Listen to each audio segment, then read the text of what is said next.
I just slammed my right hand in the door, my forefinger, got a big slash in it. I'm left-handed. My God, it hurt so bad. I think it's okay though.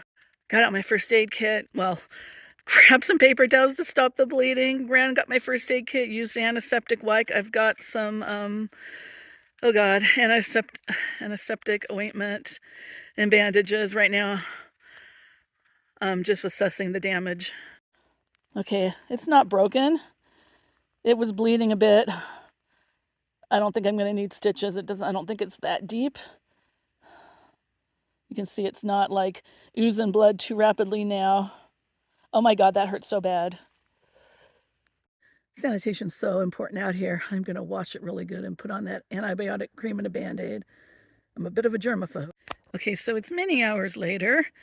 I'm still here. For a while, I thought, oh my God, what if I need stitches? Fortunately, it turns out it wasn't that deep. I've cleaned and bandaged and antibiotic creamed it.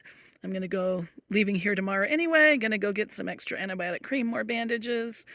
I was reading up on, how to care for cuts, because honestly, it's been a while since I've cut myself. People used to say, oh, after a day or so, leave it open. And it's like, oh, hell no.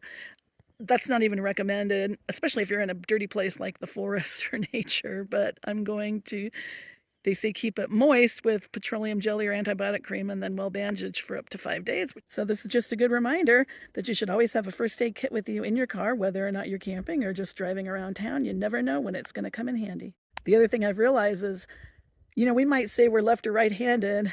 I say I'm left-handed and it was my right hand, so no big deal. I use my right hand so much. I'm actually semi-ambidextrous, especially when it comes to things like throwing a ball or even writing on a chalkboard. I can use my right hand and my handwriting will look exactly like my left hand. I discovered that many years ago.